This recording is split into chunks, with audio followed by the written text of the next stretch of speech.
Present പെർഫെക്റ്റും simple പാസ്റ്റുമായി ഉണ്ടാകുന്ന കൺഫ്യൂഷനും ആശയക്കുഴപ്പം പരിഹരിക്കാനുള്ള ടിപ്സുമായിരുന്നു പറഞ്ഞത്. ഈ വീഡിയോയിൽ മറ്റ് ചില ടെൻസുകളാണ് നോക്കുന്നത്. ആദ്യമായി വീഡിയോ കാണുന്നവർ ചാനൽ സബ്സ്ക്രൈബ് ചെയ്തതിനെ സപ്പോർട്ട് ചെയ്യുക. നേരെ വീഡിയോയിലേക്ക് പോകാം. ആദ്യം ഫ്യൂച്ചർ കണ്ടിന്യൂസും ഫ്യൂച്ചർ പെർഫെക്റ്റും. I will be studying at 6 PM. ഞാൻ 6 മണിക്ക് പഠിക്കും. ഇത് ഫ്യൂച്ചർ കണ്ടിന്യൂസ് ആണ്. I will have finished studying by 6 PM.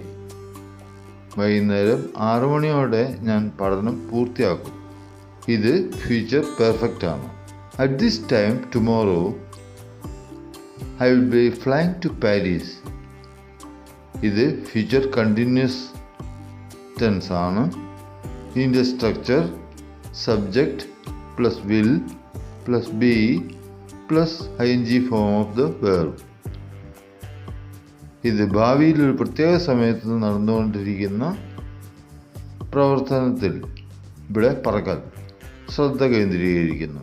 By this time tomorrow I will have arrived in Paris. നാളെ ഈ സമയം ആകുമ്പോഴേക്കും ഞാൻ പാരീസിൽ എത്തിയിരിക്കും. ഇത് ഫ്യൂച്ചർ പെർഫെക്റ്റ് ആണ്. ഇതിൻ്റെ structure subject plus will plus have plus past participle.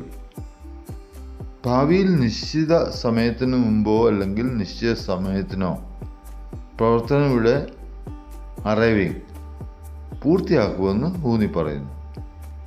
Future continuous വിവരിക്കുന്നത് ഒരു പ്രത്യേക ഭാവി നിമിഷത്തിൽ എന്താണ് സംഭവിക്കുന്നതെന്നും ഫ്യൂച്ചർ പെർഫെക്റ്റ് ഒരു പ്രത്യേക ഭാവി നിമിഷത്തിൽ എന്തെല്ലാം പൂർത്തിയാക്കുമെന്നും വിവരിക്കുന്നു. ഫ്യൂച്ചർ കണ്ടിന്യൂസ് നടക്കുന്ന പ്രവർത്തനത്തിനെ ഊന്നി പറയുന്നു, എന്നാൽ ഫ്യൂച്ചർ പെർഫെക്റ്റ് പ്രവർത്തനത്തിൻ്റെ പൂർത്തീകരണത്തിന് ഊന്നൽ നൽകുന്നു. ഫ്യൂച്ചർ ടെൻസിൽ കൺഫ്യൂസ് ആകുന്ന മറ്റൊന്നാണ് വില്ലിൻ്റെയും ഗോയിങ് ടുൻ്റെയും ഉപയോഗം. വില്ല് ഉപയോഗിക്കുന്നത് സ്വയമേവയുള്ള അല്ലെങ്കിൽ സ്വാഭാവികമായ തീരുമാനങ്ങൾക്കോ പ്രവചനങ്ങൾക്കോ വേണ്ടിയാണ്. എന്നാൽ ഗോയിങ് ടു ഉപയോഗിക്കുന്നത് ആസൂത്രിതമായ പ്രവർത്തനങ്ങൾക്കോ പ്ലാൻഡ് ആക്ഷൻസ് തെളിവുകൾ അടിസ്ഥാനമാക്കിയുള്ള പ്രവചനങ്ങൾക്കോ വേണ്ടിയാണ്. I will call you later. I am going to call you later. English പഠിക്കുന്ന സമയത്ത് ഏറ്റവും പ്രയാസമേറിയതാണ് പെർഫെക്റ്റ് ടെൻസ്, ഏറ്റവും കൺഫ്യൂസിങ്. അതിൻ്റെ വീഡിയോ ചാനലിലുണ്ട്. കാണാത്തവർക്ക് വേണ്ടി വളരെ ചുരുക്കത്തിൽ ഇവിടെ പറയാം. ഭൂതകാലത്തിലോ വർത്തമാനകാലത്തിലോ ഭാവിയിലോ ഒരു പ്രത്യേക ഘട്ടത്തിൽ പൂർത്തിയാക്കിയതോ അല്ലെങ്കിൽ പ്രത്യേക ഘട്ടവുമായി ബന്ധമുള്ളതോ ആയ പ്രവർത്തനങ്ങൾ കാണിക്കാൻ പെർഫെക്റ്റ് ടെൻസ് ഉപയോഗിക്കുന്നു. Perfect tenses are used to express actions that have been completed or have a connection to a particular point in time, either in the past, present or future.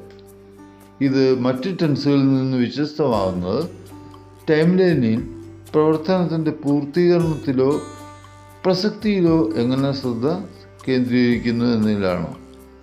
They differ from other tenses in how they focus on the completion or the relevance of the action to the timeline. ഇവിടെ time line എന്ന് വെച്ചാൽ സംഭവങ്ങളുടെ കാലക്രമത്തെയോ പ്രവർത്തനങ്ങളോ സംഭവങ്ങളോ സംഭവിക്കുന്ന കാലഘട്ടങ്ങളെയോ സൂചിപ്പിക്കുന്നു. Present perfect have oblique has plus past participle ചേർത്ത് ഉണ്ടാക്കുന്നു. ഇത് simple past ടെൻസിൽ നിന്ന് വ്യത്യസ്തമായി ഭൂതകാലവും വർത്തമാനകാലവുമായുള്ള ബന്ധത്തിന് ശ്രദ്ധ കേന്ദ്രീകരിക്കുന്നു. Past perfect. ഇതിൻ്റെ structure had plus past participle ആണ്. സിമ്പിൾ പാസ്റ്റിന് വ്യത്യസ്തമായി മുൻകാലങ്ങളിൽ ഏത് പ്രവർത്തനമാണ് ആദ്യം സംഭവിച്ചതെന്ന് ഊന്നി പറയുന്നു. Future perfect. ഇതിൻ്റെ structure will have plus past participle. Simple ഫ്യൂച്ചറിൽ നിന്ന് വ്യത്യസ്തമായി ഒരു നിശ്ചിത ഭാവി നിമിഷത്തിന് മുമ്പ് ഒരു പ്രവൃത്തി പൂർത്തിയാക്കുന്നതിന് ഊന്നൽ നൽകുന്നു. അപ്പോൾ പെർഫെക്റ്റ് ടെൻസ് മറ്റ് ടെൻസുകളിൽ നിന്ന് വ്യത്യസ്തമാകുന്നതിൻ്റെ കാരണങ്ങൾ ഇതാണ്. ഒന്ന്, focus on completion. Perfect tenses highlight whether an action has been completed or its relevance to another time. Perfect tense എടുത്തു കാണിക്കുന്ന ഒരു പ്രവർത്തനം പൂർത്തിയായിട്ടുണ്ടോ അല്ലെങ്കിൽ മറ്റൊരു സമയത്തേക്ക് അതിൻ്റെ പ്രസക്തിയെയാണ്. Timeline connection. They connect 2 points in time, past to present or one past action to another. Auxiliary verbs. Perfect tenses require auxiliary verbs have, had or will have.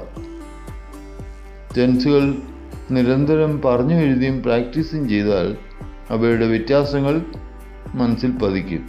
ഇംഗ്ലീഷിൽ ടെൻസുകൾ വളരെ പ്രധാനപ്പെട്ട വിഷയമാണ്.